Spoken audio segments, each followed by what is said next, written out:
सम्मानित साथियों, बहन कुमारी मायावती जी जब पहली बार मुख्यमंत्री बनी उस समय भारतीय जनता पार्टी की 176 सीटें विधानसभा में थी और बहन कुमारी मायावती जी मुख्यमंत्री होती है और उन्होंने जब अपना विद्वत्ता का प्रमाण दिया उत्तर प्रदेश में और सरकारें चलाई जिसमें लाइन ऑर्डर, विकास, रोजगार, मान सम्मान, स्वाभिमान को जब उत्तर प्रदेश में रखा और सरकारें बनती गई और 2007 में जब पूर्ण बहुमत की सरकार बहन कुमारी मायावती जी ने बनाया तो उस समय भारतीय जनता पार्टी की 1995 में 176 सीटें और भारतीय जनता पार्टी की 2007 में मात्र 8 सीटें बचती हैं। यह माननीय बहन जी का प्रभाव रहता है और यह माननीय बहन जी का और बहुजन समाज पार्टी की विचारधारा रहती है। सम्मानित साथियों, इस देश में विचारधारा की लड़ाई है।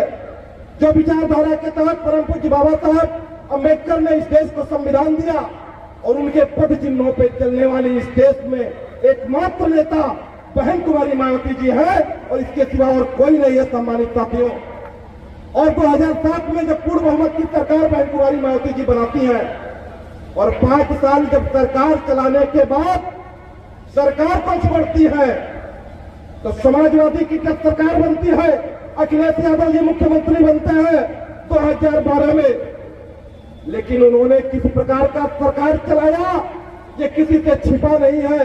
2012, 2013 और 2014 जब आता है तो इस देश में लोकसभा का आम चुनाव होता है। अरे मेरे सम्मानित साथियों, मैं आपको बताना जो चाह रहा हूं उसको समझने का प्रयास करिएगा। जब बहन जी मुख्यमंत्री थी 2009 में और लोकसभा का चुनाव इस देश में हुआ था तो बहन जी के मुख्यमंत्री रहते भारतीय जनता पार्टी की मात्र 10 सीटें जीत पाई थी। लेकिन जब श्री अखिलेश यादव जो मुख्यमंत्री होते हैं और भारतीय जनता पार्टी से मिलकर के उत्तर प्रदेश में चुनाव लड़ते हैं 2014 में, तो भारतीय जनता पार्टी की उत्तर प्रदेश में 72 सीटें दिलवाते हैं और नरेंद्र मोदी जी को प्रधानमंत्री बनवाते हैं समाजवादी पार्टी और अखिलेश यादव जी के लोगों ने। अरे मेरे सम्मानित साथियों, जब अखिलेश यादव 2012 में मुख्यमंत्री बनते हैं और 17 में जब वो सरकार छोड़ते हैं, आप समझिएगा, जब 17 में वो सरकार छोड़ते हैं तो भारतीय जनता पार्टी को बड़े से थार में सरकार परोस को देते हैं। पहली बार योगी जी मुख्यमंत्री बनते हैं उत्तर प्रदेश में। पहली बार 2017 में अखिलेश यादव और समाजवादी पार्टी मिलकर के भारतीय जनता पार्टी की सरकार बनवाती है और आज तक सम्मानित साथियों, अंदरूनी मिली भगत से दिल्ली से लेकर उत्तर प्रदेश में आपको समझने की आवश्यकता है। ये हमको ABCD पार्टी कहने वाले अखिलेश यादव और समाजवादी पार्टी के लोग भारतीय जनता पार्टी की सरकार बनवाने में पूरी मदद करते हैं और आज मिलकर के केंद्र और राज्य में सरकार भी चला रहे हैं। ऐ मेरे सम्मानित साथियों, आपको समझना होगा, यह बात आपको समझना होगा। आपको जो बी टीम कहते हैं, आपको जो ABCD टीम कहते हैं, उनको जवाब भी आपको इस बात को देना होगा। और एक बात और कहना चाहूंगा आपसे, एक बात और आपसे कहना चाहूंगा बहुत ही महत्वपूर्ण। आपके बीच में आपको सतर्क रहना किससे होगा? बहुजन समाज पार्टी को, बहुजन समाज पार्टी के कार्यकर्ता, पदाधिकारी, समर्थकों को सतर्क किससे रहना है ये भी मैं बताना चाहूंगा। आपको समाज के ही सामाजिक भेड़ियों से सतर्क रहने की आवश्यकता है।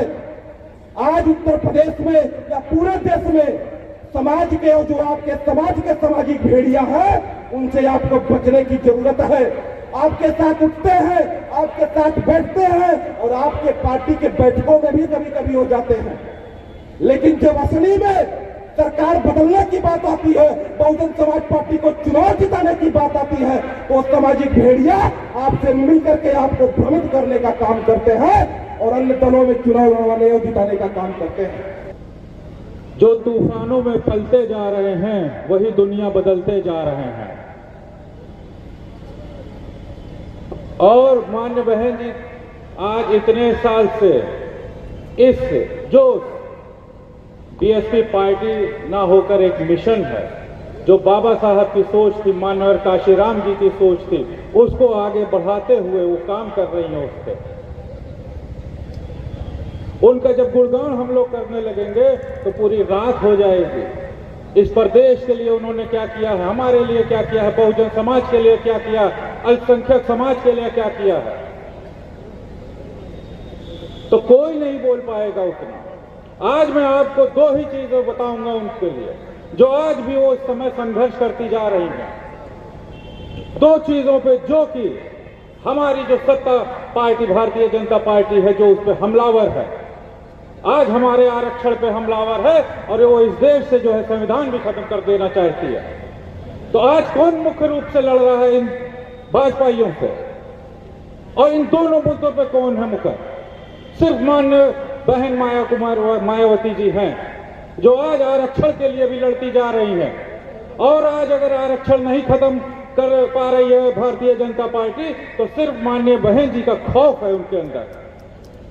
बिना सांसद विधायक होते हुए आज भी हम लोगों ने उनके अंदर खौफ बैठा के रखा। वो आरक्षण खत्म करके जो है हमारा सब कुछ ले लेना चाहती हैं।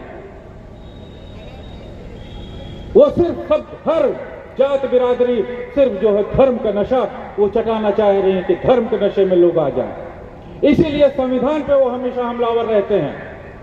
कोशिश किया था उन्होंने, पूर्व में जब लोकसभा का चुनाव हो रहा था तो उनके सांसद घूम घूम के कहते थे कि हमारी सत्ता में आएगी फिर पार्टी तो हम लोग अपनी संविधान खत्म करने का वो प्रण लेंगे। अरे मैं कहता हूं तुम कुछ नहीं कर पाओगे जब तक मान्य बहन जी हमारे यहां उस प्रदेश में हम लोगों को रास्ता दिखा रही हैं। उसके बाद जब हम लोग मान्य बहन जी सामने आकर जो है उसको चुनौती देती है कि आरक्षण को और संविधान को तुम खत्म नहीं करते हो, तो भारतीय जनता पार्टी डर के कहती कि हम संविधान पर कहां छेड़छाड़ कर रहे हैं। अरे मैं ये कहता हूं कि संविधान की धज्जी उड़ाने वाले तुम हो। आज बाबा मुख्यमंत्री इस प्रदेश के मुख्यमंत्री हैं, आप अपनी भाषा देखिए, बटोगे कटोगे क्या ये एक मुख्यमंत्री की भाषा हो सकती है? मैं अपने पर्सनल बिहाफ पे ये बात कह रहा हूं कि ऐसी मुख्यमंत्री की भाषा नहीं हो सकती। क्यों? क्योंकि ये बहुत बड़ा सूबा है उत्तर प्रदेश, 25 करोड़ की यहां जनसंख्या है। आप सबके मुख्यमंत्री हो। जैसे मान्य बहन जी सबके सर्व समाज की मुख्यमंत्री थी 2007 से लेकर 12 तक, और अन्य हर वर्गों में काम किया, हर वर्ग खुश था। यहां तक कि बेरोजगार जो युवा बेचारे रोजगार चाहते हैं, हर चीज से मतलब हर पूरा प्रदेश खुशहाल था। और आप ऐसी राजनीति करते हो, धर्म की राजनीति करते हो, संविधान खत्म करने की राजनीति करते हो। क्या करोगे भाई तुम आगे? हर वर्ग हर समाज तुम्हारा ही है, संवैधानिक पद है मुख्यमंत्री का। आप बाबा साहब का अपमान करने में लगे हो। आप छोटा छोटा टेस्ट करते हो कि ऐसा तो नहीं है कि बहुजन समाज अल्पसंख्यक समाज सो रहा है। एक कहा कि हम संविधान को बदलेंगे, दूसरा कहा हम संविधान को बदलने नहीं देंगे। और हमारे पढ़े लिखे साथी कि अरे भाई पहले हमें संविधान को बचाना है, फिर देखा जाएगा बहन जी को 27 में। इस समय हमें संविधान को बचाना है, लोकतंत्र को बचाना है। और किन पे विश्वास किए? जिन्होंने संविधान के खिलाफ हमेशा पग पग पे रोड़े अटकाने का काम किया। ए बाबा साहब डॉक्टर भीमराव अम्बेडकर जिन्होंने संविधान बनाया, जब उन्हें संविधान सभा में जाना हुआ तो यही कांग्रेस के लोग विरोध किए। कांग्रेस के लोग पहले बंटवारा जो होना था भारत पाकिस्तान का कि 50% जो हिंदू होंगे भारत में रहेंगे, यहाँ 50% मुस्लिम होंगे वो पाकिस्तान में जाएंगे। बाबा साहब के जितने जी बाबा साहब के कामों में पग पग पे रोड़े अटकाए, हमारे पढ़े लिखे साथियों पे विश्वास किया। बाबा साहब के मरने के बाद भी बाबा साहब को भारत रत्न नहीं दिया गया कि अपने बहुजन समाज में जन्मे तमाम महापुरुषों के सम्मान में बहनी ने जिला बना करके उनका नाम दिया। उसे किसने तोड़ा? क्या बीजेपी के लोगों ने तोड़ा? यही समाजवादी के लोगों ने तोड़ा। यही संत कबीर नगर है, आदरणीय मुलायम सिंह यादव ने तोड़ा था। हम लोग 45 दिन धरना प्रदर्शन किए थे, सड़क जाम किए थे, रेल रोके थे, 4 मुकदमा था। अभी 8-9 महीना पहले खत्म हुआ। कांशीराम साहब का फोटो लगा करके, बाबा साहब का फोटो लगा करके अपने ही समाज के लोग आज गुमराह करने का काम कर रहे हैं। समाजवादी के लोग भी, कांग्रेस के भी लोग, ये खाली कांशीराम साहब का फोटो, बाबा साहब का फोटो लगा करके गुमराह करने का काम कर रहे हैं। और कह रहे हैं कि मायावती जी भटक गई। अब मानवर कांशीराम साहब और बाबा साहब का सपना हम साकार करेंगे।